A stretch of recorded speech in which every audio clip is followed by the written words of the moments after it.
que ça t'inspire tout simplement de prendre le départ de ce Giro, le troisième pour toi depuis le début de ta carrière? Non, je suis content.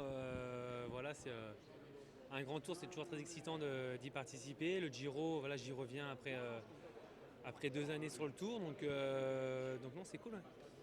Justement, c'est quoi les différences de ce que tu connais avec le Tour de France? J'imagine que c'est deux courses quand même si ce sont des courses de 3 semaines qui n'ont rien à voir. Ouais, non, ça n'a rien à voir. Le Tour de France, déjà c'est en France. Il y a les vacances scolaires. Il y a quand même énormément de monde sur le bord des routes, même si sur le Giro il y a beaucoup de monde, mais disons que c'est, on va dire, un peu plus calme et moins fou que le Tour. Ouais. Et c'est quelque chose qui toi justement te plaît ou à l'inverse? Ouais, c'est quelque Ouais. chose qui me convient bien. Voilà, ça n'empêche en rien qu'il y a énormément de monde sur les étapes de montagne et lors des arrivées. Et puis ça permet de changer aussi. Ouais.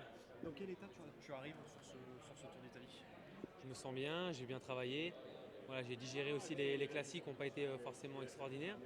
Donc j'arrive ici revanchard et avec une vraie envie de gagner. Ouais. Quand tu dis tu as digéré, ça veut dire que ça a été dur pour toi de peut-être pas de performer comme tu l'aurais voulu. Ouais, voilà, j'ai pas eu les résultats que moi j'attendais et l'équipe également. Donc ouais, forcément un peu frustré. Donc j'ai remis une couche à l'entraînement ces 3 dernières semaines pour arriver compétent ici. Ouais. Comment tu l'expliques justement le fait de ne pas avoir eu les bons résultats? C'est toujours ce petit virus que tu avais eu là en début de. Ouais, malheureusement je me répète, mais c'est vrai que j'ai pris un temps de retard après avoir été tombé malade autour d'Algarve. Voilà, j'ai eu un wagon de retard que je n'ai jamais pu récupérer. Ouais. Mais c'est quelque chose que tu estimes justement avoir maintenant récupéré? C'est quelque chose, voilà, c'est du passé, Voilà, c'est en arrière. j'avais récupéré physiquement, mais j'ai pas pu avoir le temps finalement de faire les intensités. Donc là, ces 3 dernières semaines, j'ai pu travailler les intensités que j'avais pas fait quand je suis tombé malade. Donc à ce moment-là, là, je suis reparti bien. Euh, c'est quoi l'objectif minimal là, que tu te fixes sur ce Tour d'Italie? Non, faut gagner une étape. Voilà, on vient pour ça. On est une équipe construite autour du sprint. Non, faut gagner une étape. Quand on s'appelle Arnaud Desmarres, justement, qu'on a gagné Milan-San Remo en 2016, qu'on a gagné une étape sur le Tour en 2017, une sur le Tour en 2018 et bien d'autres courses, justement, qu'est-ce que ça fait là d'être dans une saison un peu morne, on va dire? Ouais, après, d'habitude, j'ai qu'une victoire de plus en moyenne à cette période-là sur Paris-Nice. Là, voilà, c'est clair que je n'ai pas beaucoup de podiums non plus. Donc, c'est clair que j'arrive ici revanchard et puis avec une hargne que, voilà, pas que je n'ai rarement eu, mais disons que j'ai vraiment envie de me battre. Euh, T'es venu là aussi prioritairement parce que le parcours s'y prêtait peut-être mieux que celui du Tour de France, même si le Tour de France, tout va être pour Thibaut, mais bon, c'est aussi une des raisons.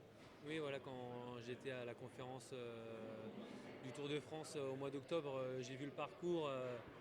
Voilà, j'étais pas chaud pour retourner sur le Tour vu les difficultés qu'ils annoncent.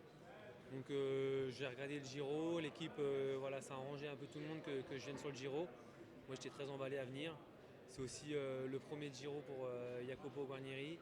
Et puis on s'est dit allez on y va et puis on s'est tous motivés et puis on est très heureux d'être là et voilà, il y a des beaux sprints à venir. Tu viens avec tes hommes, justement, avec tout ton train. Tu te places où dans la hiérarchie par rapport à. Parce qu'il y a quand même des gros noms. Ouais, voilà, une belle concurrence, donc ça c'est cool aussi pour les sprints. On aura du monde pour aider à rouler. Et puis la victoire sera d'autant plus belle. Et oui, il y a du beau monde. Tu te rends Et où parmi tout ce monde-là si tu devais ouais, faire un petit classement comme ça il n'y a pas. On va dire que Viviani, comparé à son intériorité, on va dire qu'il est un petit peu au-dessus. Maintenant, ce qu'il a démontré ces dernières semaines, on est tous battables.